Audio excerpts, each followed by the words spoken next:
ആച്ചിക്കുറിക്ക് ദേശീയ വാർത്തകളുമായി ആരാണ് വരുന്നത്? ശ്രീകാന്ത് ചേരും. ആദ്യം ദേശീയ വാർത്തകൾ.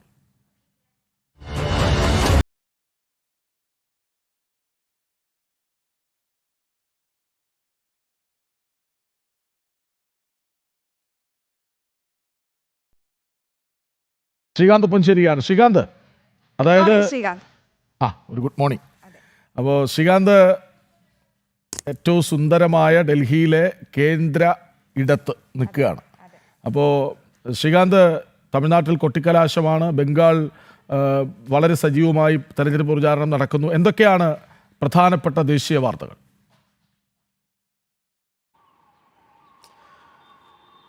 നമസ്കാരം പ്രിയപ്പെട്ട പ്രേക്ഷകരെ, ഞാനിപ്പോൾ നിൽക്കുന്നത് ഡൽഹിയിലെ കർത്തവ്യപഥിലാണ്. അത് ഡൽഹിയിലെ കർത്തവ്യപഥ് നമ്മുടെ പ്രിയപ്പെട്ട പ്രേക്ഷകർക്കും ഡൽഹിയുമായി ബന്ധപ്പെട്ട് അറിയാവുന്നവർക്കുമൊക്കെ അറിയാം, തന്ത്രപ്രധാനമായ സ്ഥലമാണ് ഡൽഹിയിലെ കർത്തവ്യപഥ് എന്ന് പറയുന്നത്. അവിടെ നിന്നാണ് ഇന്ന് നമ്മുടെ നേഷൻ ഫസ്റ്റ് ചേരുന്നത്. അപ്പോൾ ഇന്നൊരു പ്രധാനപ്പെട്ട ദിവസമാണ്. കാരണം ബംഗാൾ തെരഞ്ഞെടുപ്പ് നടക്കുകയാണ്. നമുക്ക് എല്ലാവർക്കും അറിയാം. കാരണം ബംഗാളിലെ തെരഞ്ഞെടുപ്പ് എന്ന് പറയുന്നത് ഈ രാജ്യത്തെ സംബന്ധിച്ചിടത്തോളം ഏറ്റവും നിർണായകമായ ഒരു തെരഞ്ഞെടുപ്പാണ്. കാരണം ബംഗ്ലാദേശിൽ നിന്നുള്ള ഇൻഫിൽട്രേറ്റേഴ്സ് രാജ്യത്തേക്ക് കടന്നു വരാനുള്ള ശ്രമം നടത്തുന്നു. അവിടെ ഒട്ടനേകം SIR നടപടിക്രമങ്ങളിലൂടെ ഒട്ടനേകം വോട്ടുകൾ ഇതിനോടകം തന്നെ തെരഞ്ഞെടുപ്പ് കമ്മീഷൻ വ്യാജ വോട്ടുകൾ കണ്ടെത്തി അവരെ പുറത്താക്കിയിരിക്കുന്നു. വീറും വാശിയും നിറഞ്ഞ തെരഞ്ഞെടുപ്പ് പോരാട്ടം നടക്കുകയാണ്. ഇന്ന് അതിൻ്റെ ആദ്യഘട്ട തെരഞ്ഞെടുപ്പിൻ്റെ കൊട്ടിക്കലാശമാണ് ബംഗാളിൽ നടക്കുന്നത്. ബംഗാളിലെ തെരഞ്ഞെടുപ്പ് ചിത്രം അത് തൃണമൂൽ കോൺഗ്രസും BJPയും തമ്മിലാണ് നേരിട്ടുള്ള പോരാട്ടം ഇപ്പോൾ നടക്കുന്നത്. ആ പോരാട്ടത്തിൽ ആർക്കാണ് മേൽക്കൈ? അതാണ് ഏറ്റവും പ്രധാനപ്പെട്ട ചോദ്യം. 2, BJPക്ക് തൃണമൂൽ കോൺഗ്രസിനെ മലർത്തിയടിച്ച് ബംഗാളിൽ എന്തെങ്കിലും ഒരു സാധ്യത ഇപ്പോൾ നിലനിൽക്കുന്നുണ്ടോ? ആ ഒരു എക്സ്പ്ലെയിനറാണ് ആദ്യം നമ്മൾ പ്രേക്ഷകർക്ക് മുന്നിലേക്ക് കൊണ്ടുവരാൻ പോകുന്നത്. ബംഗാളിലെ തെരഞ്ഞെടുപ്പ് ചിത്രം വ്യക്തമാക്കുന്ന ആ എക്സ്പ്ലെയിനർ നമുക്കൊന്ന് കണ്ടുവരാം. ജയത്തിൽ കുറഞ്ഞതൊന്നും ഇക്കുറി പശ്ചിമ ബംഗാളിൽ BJPക്ക് സ്വീകാര്യമല്ല. ആവനാഴിയിലെ സകല ആയുധങ്ങളും എടുത്ത പയറ്റുന്നുമുണ്ട്. വാക്കുകൾ കൊണ്ട് വിവരിക്കാൻ സാധിക്കാത്തത്ര തീപാറും പോരാട്ടമാണ് വങ്കനാട്ടിൽ നടക്കുന്നത്. 2021 തോൽവിയിൽ നിന്നും പാഠം ഉൾക്കൊണ്ടാണ് ഇക്കുറി BJP ബംഗാളിൽ കച്ചമുറുക്കിയത്.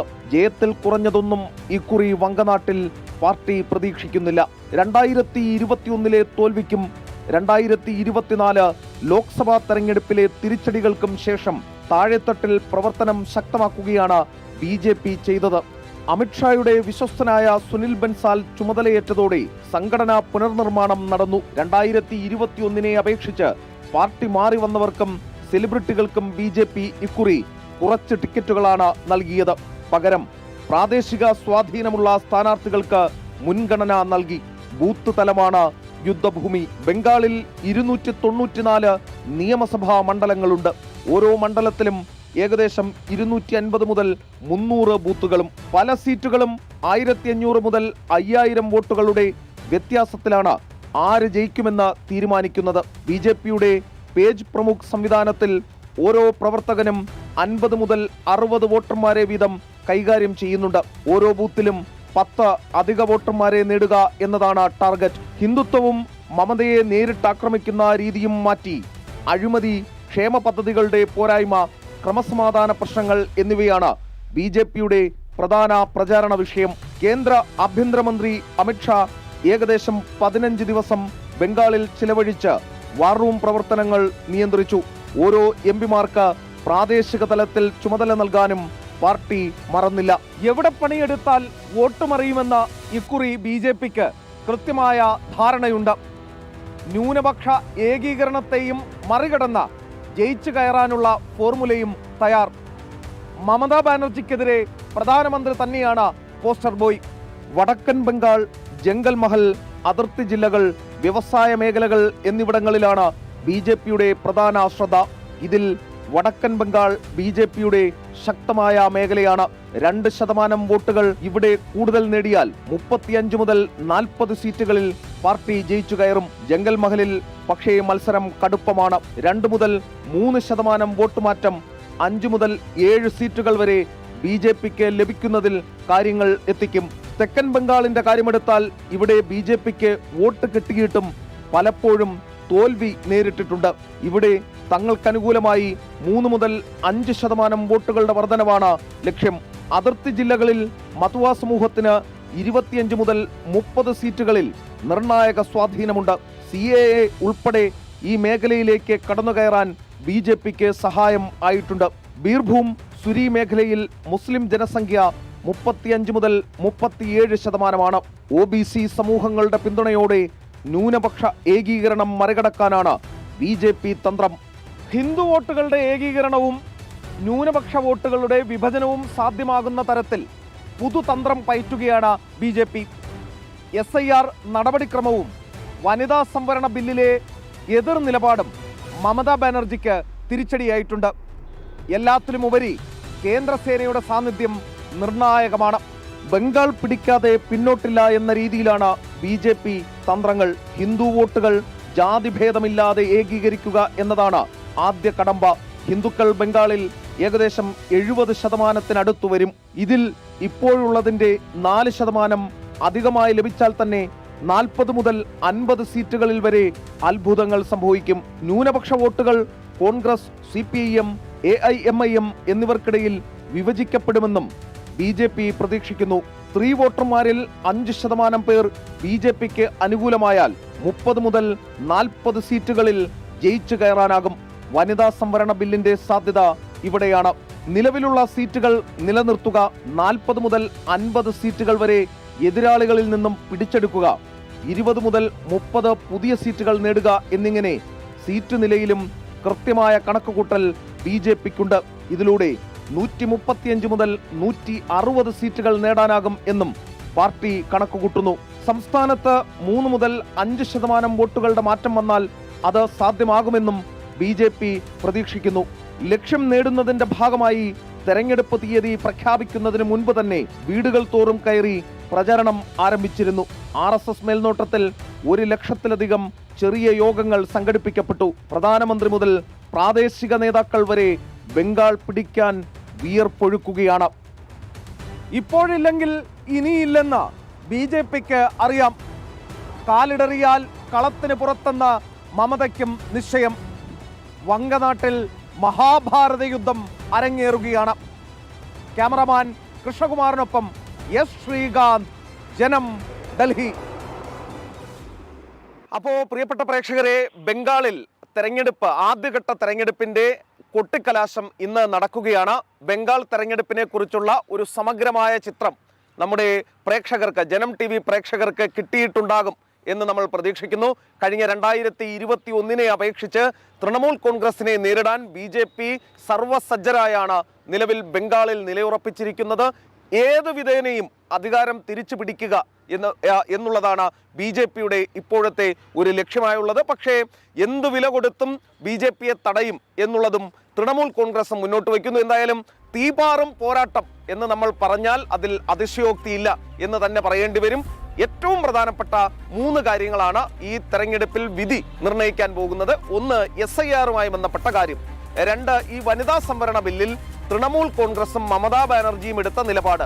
3, അവിടുത്തെ കേന്ദ്രസേനയുടെ സാന്നിധ്യം. കേന്ദ്രസേന ഇല്ലെങ്കിൽ നിർഭയം വോട്ട് ചെയ്യാനുള്ള ഒരു സാധ്യതയും അവിടെ കാണുന്നുമില്ല. എന്തായാലും നമ്മൾ അടുത്ത വാർത്തകളിലേക്ക്, അടുത്തൊരു സെഗ്മെന്റിലേക്ക്, ഇതോടൊപ്പം തന്നെയുള്ള സെഗ്മെന്റിലേക്ക് പോകുന്നു. അതായത് ദേശീയ തലത്തിൽ ഇന്ന് സംഭവിക്കാൻ സാധ്യതയുള്ള ഇന്നത്തെ ഏറ്റവും പ്രധാനപ്പെട്ട വാർത്തകൾ കൂടി നമുക്ക് നമ്മുടെ പ്രേക്ഷകരിലേക്ക് എത്തിക്കാം. അതായത് ആദ്യത്തേത് ശബരിമലയുമായി ബന്ധപ്പെട്ട വാർത്തയാണ്. ശബരിമല യുവതീ പ്രവേശനവുമായി ബന്ധപ്പെട്ട ഒട്ടനേകം സംശയങ്ങൾ നമ്മുടെ പ്രേക്ഷകർക്കും ഉണ്ട് എന്ന് തന്നെയാണ് കരുതുന്നത്. കാരണം സുപ്രീം കോടതിയിൽ അതുമായി ബന്ധപ്പെട്ട പുനഃപരിശോധനാ ഹർജി ഇപ്പോൾ നടക്കുകയാണ്. അത് എവിടെ വരെയായി, അതിന്റെ ഇപ്പോഴത്തെ സ്റ്റാറ്റസ് എന്താണ് എന്ന് അന്വേഷിക്കുന്ന പല ആളുകളുമുണ്ട്.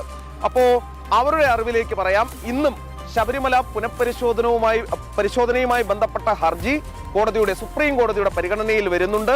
തന്ത്രിക്കാണ് ഇന്ന് വാദിക്കുന്നതിനുള്ള ആദ്യ അവസരം കിട്ടുന്നത്. കഴിഞ്ഞ തവണ തന്ത്രി വാദം തുടങ്ങി വെച്ചിരുന്നു, പക്ഷേ പൂർത്തിയാക്കാൻ കഴിഞ്ഞില്ല. അതിനാൽ തന്നെ അദ്ദേഹത്തിന് ഇന്ന് വാദമുഖങ്ങൾ അവതരിപ്പിക്കാം. ഇനി രണ്ടാമത്തെ കാര്യം, ഇതിൽ നമുക്ക് ഒരു ആശയ്ക്ക് വകയുള്ളത് നമ്മുടെ എല്ലാം താല്പര്യങ്ങൾ ജനം ടി വി എന്നും വിശ്വാസികൾക്കൊപ്പമാണ്. അപ്പോൾ ജനം ടി വിയുടെ പ്രേക്ഷകരും അങ്ങനെ തന്നെയാണ് എന്ന് കരുതുന്നു. ഒരു ആശയ്ക്ക് അവരുടെ ആഗ്രഹങ്ങൾ സബലീകരിക്കാനുള്ള സാധ്യതയുണ്ട് എന്ന് പറയാൻ കാര്യം, ഇതുവരെ വാദം കേട്ടപ്പോഴെല്ലാം സുപ്രീം കോടതിയുടെ ഭാഗത്തു നിന്നും ഭൂരിപക്ഷം ഉണ്ടായ ചോദ്യങ്ങൾ വിശ്വാസികൾക്ക് അനുകൂലമായി തന്നെയാണ്. അത് ചീഫ് ജസ്റ്റിസിന്റെ ഭാഗത്തു നിന്നായാലും അതോടൊപ്പം തന്നെ ജസ്റ്റിസ് BV നാഗരത്നയുടെ ഭാഗത്തു നിന്നായാലും ഒക്കെ ഈ കേസുമായി ബന്ധപ്പെട്ട് വിശ്വാസികൾക്ക് ആശ്വസിക്കാൻ, ആശയോടെ കാത്തിരിക്കാൻ പാകത്തിലുള്ള പരാമർശങ്ങളാണ് ഉണ്ടായിട്ടുള്ളത്. ഇതുവരെയും തിരിച്ചടികൾ ഒന്നും തന്നെ സുപ്രീം കോടതിയിൽ നിന്നും വന്നിട്ടില്ല. ഇനി ഞാൻ നേരത്തെ ചൂണ്ടിക്കാണിച്ചതുപോലെ ബംഗാൾ തെരഞ്ഞെടുപ്പാണ് ഏറ്റവും പ്രധാനപ്പെട്ട മറ്റൊരു വാർത്ത. കൊട്ടിക്കലാശമടക്കമുള്ള അവിടുത്തെ സാധ്യതകൾ, അവിടെ ഇതുവരെ ഉണ്ടായ തെരഞ്ഞെടുപ്പ് പ്രവർത്തനങ്ങൾ, 23-ാം തീയതി പോളിംഗ് ബൂത്തിലേക്ക് ബംഗാൾ പോകുമ്പോൾ ഉണ്ടാകാനുള്ള മുഴുവൻ വാർത്തകളും ഇന്ന് ജനം ടി വിയിലൂടെ നമ്മുടെ പ്രേക്ഷകർക്ക് തത്സമയം കാണാൻ സാധിക്കും. അതും ഇന്നത്തെ ഒരു പ്രധാനപ്പെട്ട വാർത്തയാണ്.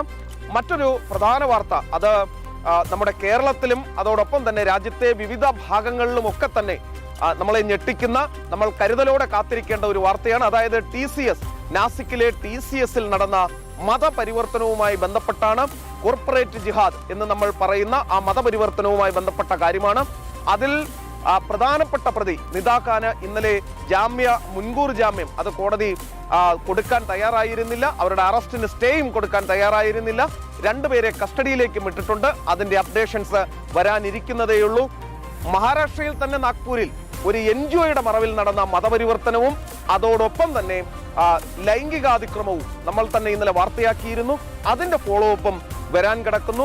ഏറ്റവും പ്രധാനം എനിക്ക് തോന്നുന്നു ശബരിമലയും ബംഗാളും തന്നെയായിരിക്കും. ശബരിമലയിൽ ഏതാണ്ട് 11 മണിയോടുകൂടി ശബരിമല കേസ് സുപ്രീം കോടതി എടുക്കും.